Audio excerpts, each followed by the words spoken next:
Hello student, good morning. Today I am going to start new chapter Introduction to Euclid Geometry.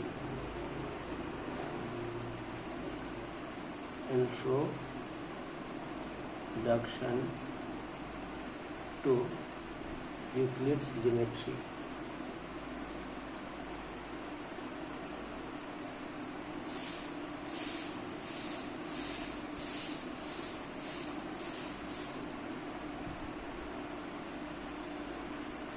Introduction to Euclid's Geometry. First, I will explain what is the meaning of geometry. First, I will explain what is the meaning of the geometry. Okay, geometry has been derived from the Greek word geo plus matrin. Geo and matrin.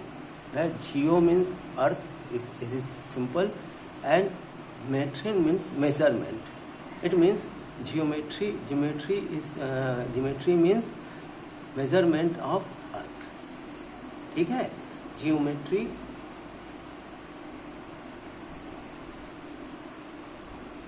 word is derived from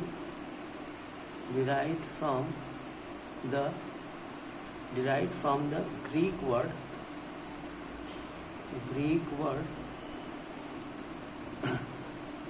geo and matrin. ठीक है ना,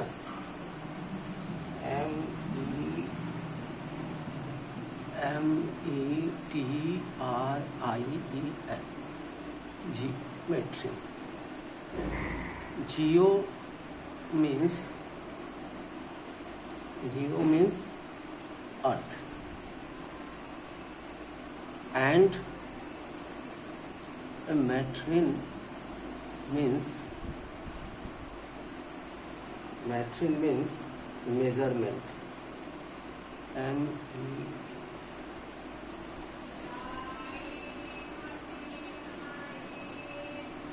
It means geometry means क्या हो गया, geometry means measurement of earth.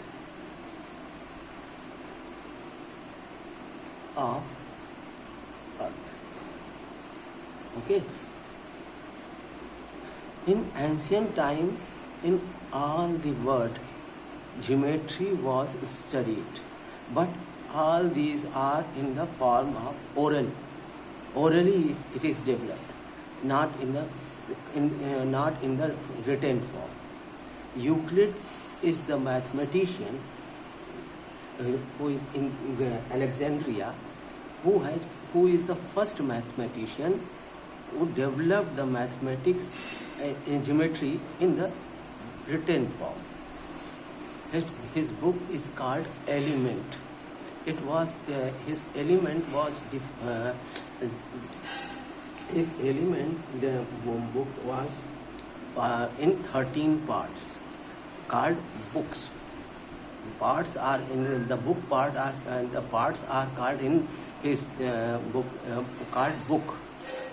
Okay, जो उनकी book है element नाम है उसका, ठीक है, और उसको 13 पार्ट में डिवाइड किया गया है, और each part is called book.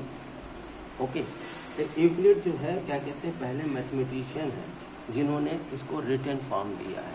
नहीं तो वो क्या कहते हैं, एंशिएंट टाइम में सारी क्या कहते हैं ज्योमेट्री तो हर इस कंट्री में डेवलप हुई है, लेकिन हर जगह ओरली डेवलप हुई है, कहीं भी जो है क्या कहते हैं रिटन फॉर्म में नहीं थी. ठीक है, Euclid is the first mathematician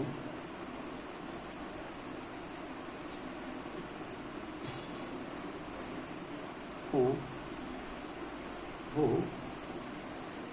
written a book called Elements. called element. It was divided in 13 parts. Each part is called book. Each part is called book. Okay? Euclid की एक चीज़ ये थी कि उन्होंने कुछ ऐसे वर्ड्स जिसको क्या कहते हैं जो डिफाइन नहीं किया बल्कि उसको एजम्प्ट कर लिया है कि ये सही है, उसका डिफिनीशन नहीं किया जा सकता क्योंकि उसको डिफाइन करने के लिए और बहुत से वर्ड को डिफाइन करना पड़ेगा। उसमें से कुछ एलिमेंट्स इस तरीके के हैं, दिखाते हैं हम आपको कैसे क्या कहते हैं, कौन कौन से ऐसे वर्ड्स हैं जो आप जनरली आजकल यूज़ करते हैं लेकिन क्या कहते हैं वो वास्तव में क्या कहते हैं डिफाइंड नहीं है। जैसे सम डिफिनीशंस फर्स्ट देखिए सम डिफिनीशंस क्या है। First, a point is that which has no part. A point is that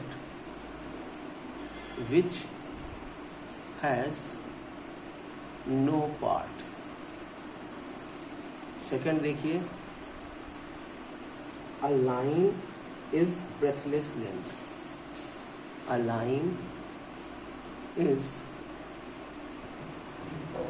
breathless length. Third देखिए,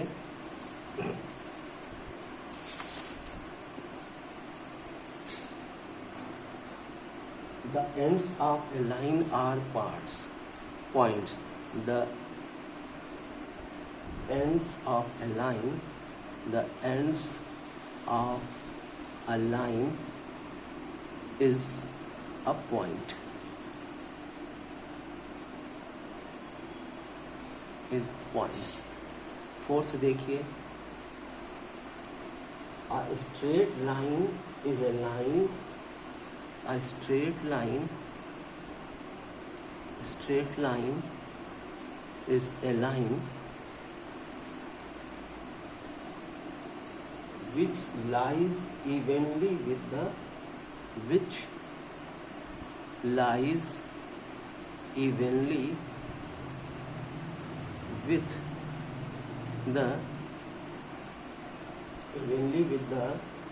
points on itself.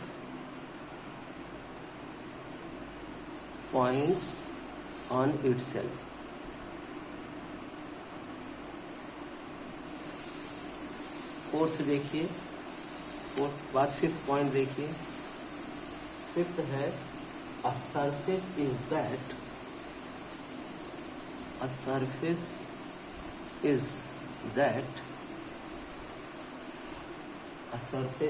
that which has length and breadth only. Which has length and breadth only. Sixth क्या है? Sixth point देखिए, the edges of the surface are lined. The edges of the surface are lined. Seventh देखिए, a plane surface is a surface. A plane surface is a surface which lies evenly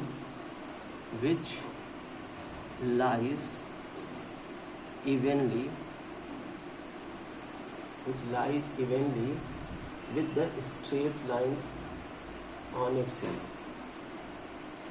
With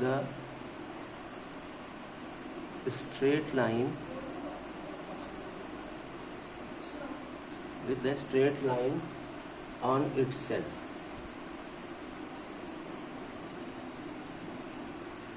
okay अब देखिए explanation देखिए, a point is that which has no part. अगर आप point को देखिए, अगर ये पॉइंट है, इसको क्या कहते हैं, इसका कोई पार्ट कर सकते हैं, और इसकी डिफिनीशन भी नहीं कर सकते। A point is that which has no part, इसका कोई पार्ट नहीं कर सकते, इसको डिफाइन भी नहीं कर सकते, इसलिए पॉइंट को एज्यूम कर लिया गया, this is the point. A line is a breathless length, अगर कोई लाइन हम इस तरीके से खींचें, ये लाइन है, इसका कोई ब्रेथ, इसकी कोई क्या कहते हैं ब्रेथलेस है, इसकी कोई ब्रेथ होएगी ही नहीं। लेंथ तो आप देख रहे हो, लेकिन इसकी ब्रेथ नहीं होगी, ठीक है ना। तो कह रहा है the line is breathless length, इसकी ये सपोज कर लिया गया है। The ends of a line is a point, कोई भी लाइन हो उसका एंड जहाँ पे भी होगा वो एक पॉइंट होगा। जैसे ये क्या कहते हैं, ए से शुरू होगा, बी पे जाके एंड हो जाएगा। तो A and B are 2 points, start from A and end at point B, ठीक है। फोर्थ देखिए, a straight line is a line which lies evenly with the points on itself. अब देखिए ना, पॉइंट्स इवनली जो है किसी भी सरफेस पे है और इवनली लाई कर रहा है कहाँ, पॉइंट पर, इसमें कोई एक्सप्लेनेशन की जरूरत नहीं है, ठीक है। A surface is that which has length and breadth only. और छठा क्या है, the edges of the surface are line, कोई भी सरफेस है उसका एज जो है वो क्या होगा, एक लाइन ऐसे ऐसे होगा, ठीक है। द और क्या कहते हैं कि ये लास्ट में कह रहा है, a plane surface is a surface which lies evenly with the straight line on itself. कोई भी सरफेस क्या कहते हैं प्लेन सरफेस होगा वो कहाँ, लाइन पर ही लाई करेगा। देखिए इसमें कुछ चीजें, जितनी चीजें हैं उनको एज्यूम कर लिया गया है, उनकी डिफिनीशन नहीं हो सकती, ये सारे मैथमेटिशियन ने सपोज कर लिया है। जैसे यहाँ पे ब्रेथ है, लेंथ है, सरफेस है, पॉइंट है, लाइन है, ये सारी चीजें, इनकी कोई डिफिनीशन नहीं है, इनको सिर्फ सपोज कर लिया गया है कि ऐसा होता है, ठीक है ना। इसी पॉइंट, इसी चीज को क्या कहते हैं, यूक्लिड ने अपनी बुक में जो है लिखा है। इस तरीके के 23 पॉइंट्स लिखे हैं, जिनमें 7 ये इम्पॉर्टेंट पॉइंट्स थे जो हमने आपको दिखा दिए हैं। इसके बाद जो है इसको इनमें जो है उन्होंने क्या किया है कि कुछ पास्चुलेट और क्या कहते हैं वो दिए हैं, ये एक्सियम्स और पास्चुलेट दिए हैं। एक्सियम और पास्चुलेट देखिए एक्सियम और पास्चुलेट जो है वो क्या कहते हैं, स्टेटमेंट्स हैं जिनको क्या कहते हैं क्या कहते हैं बहुत एक्सप्लेन नहीं किया जा सकता। उनको भी आप देखेंगे कि एक लिमिट है उनकी, कि ऐसा होता है तो ऐसा होगा, ठीक है ना। नहीं कि क्या कहते हैं उसका कोई प्रूफ होगा, ऐसा नहीं है, उसका कोई प्रूफ नहीं बन सकता है, ठीक है ना। देखिए आज हम आपको पहले एक्सियम्स दिखाते हैं, ठीक है। एक्सियम्स देखिए,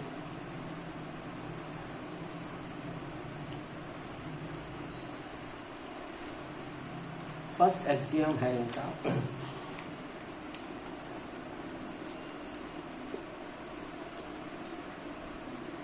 things which are equal. First देखिए, things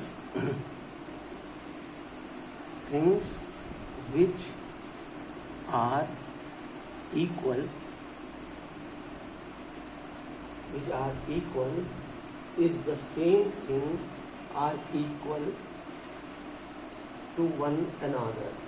Things which are equal is the same thing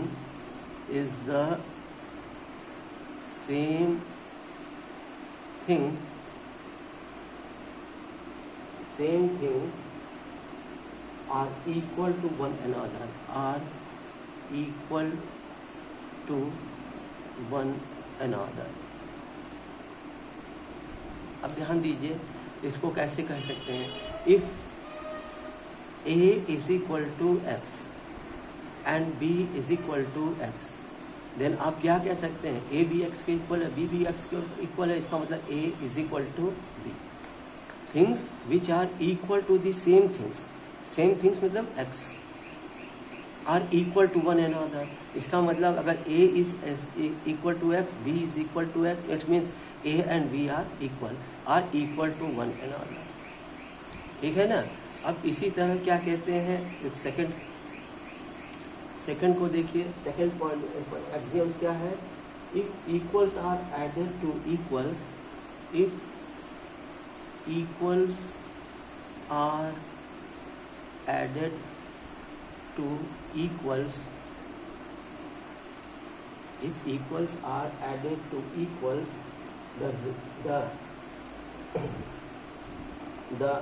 the whole is equal, the whole is equal।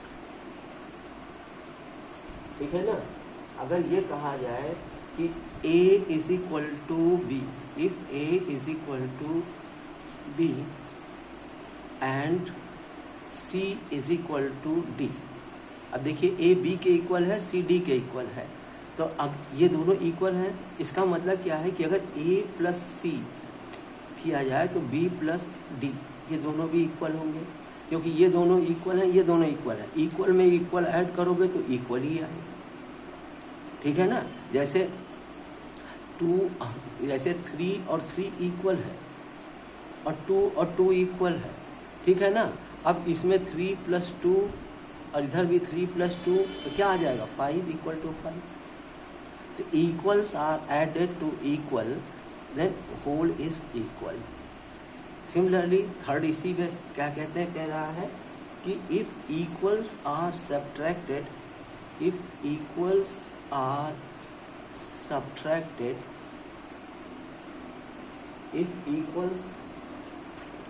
if equals are subtracted from equal,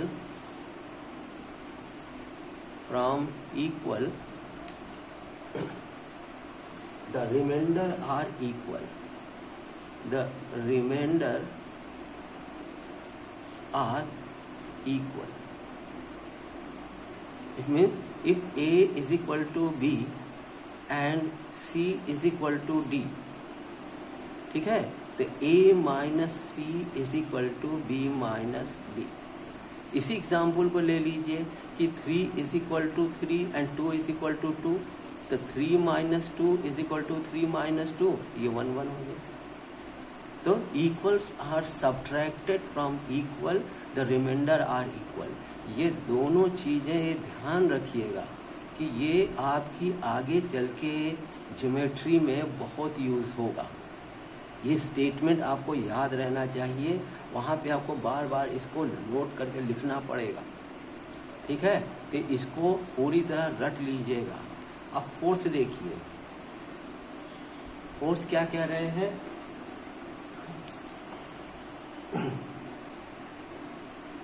कि things which coincide with one another are equal to one another। Things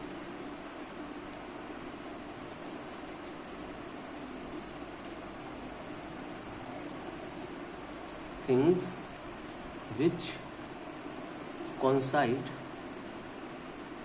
with one another is equal to one another।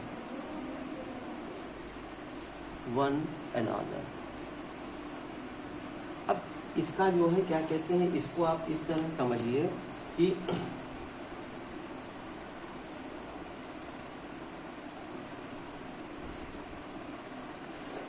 अगर क्या कहते हैं कि 2 circle ले लीजिए, ठीक है ना। एक सर्किल ये है और एक सर्किल इसी साइज का ये भी है। अगर इस सर्किल को इस सर्किल पे रख दीजिए तो ये सर्किल इसको पूरी तरह ओवरटेक कर लेगा, है कि नहीं। तो क्या होगा, ये इससे कोइंसाइड कर गया, तो ये इसका मतलब क्या है कि ये दोनों सर्किल आपस में इक्वल हैं। इसीलिए कह रहा है things which coincide with one another equal to one another. इसी तरह अगर ट्रायंगल ले लीजिए तो एक ट्रायंगल ये है और एक ट्रायंगल ये है, अगर दोनों सेम साइज के हैं तो एक के ऊपर एक रख दीजिएगा तो क्या होगा, ऊपर वाला ट्रायंगल नीचे वाले ट्रायंगल को पूरी तरह क्या कहते हैं कंट्रोल टैप कर देगा, वो दिखाई ही नहीं देगा नीचे वाला। तो इसी कहते हैं कोइंसाइड करना, ठीक है ना। तो इसीलिए कह रहा things which coincide with one another are equal to one another, ठीक है। और नेक्स्ट देखिए, the whole is greater than the part. Fifth है द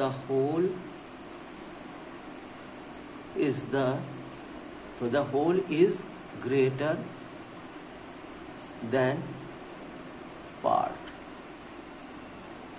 ठीक है। देखिए जो होल, ये पूरी सर्किल है, ठीक है, और इसका ये एक पार्ट इस तरीके से ले लिया जाए, ये तो ये पार्ट इससे बड़ा होगा, ठीक है ना। तो कह रहा है the whole is greater than the part. अगर आपके पास क्या कहते हैं कि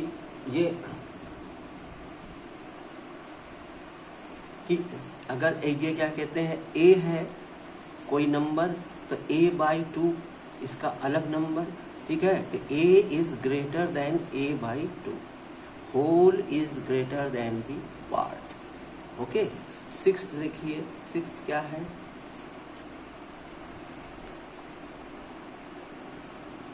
things which are double to the same things which are double to the same things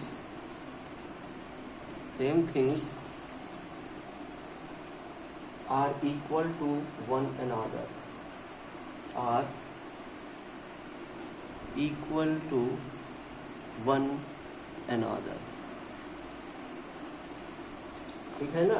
अब इसमें क्या है कि if a is equal to 2x and b is equal to 2x, it means a is equal to b. Things which are double to the same things are equal to one another. a कोई thing है तो वो double के equal है, b भी कोई thing है वो भी डबल के इक्वल है, इसका मतलब a और b भी आपस में इक्वल होंगे, ठीक है ना। इस तरीके से ये क्या कहते हैं, इनके एक्सियम्स है। ऐसी ही एक चीज और दी हुई है कि things which are half of the same things are equal to one another. Seventh क्या है, थिंग्स विच आर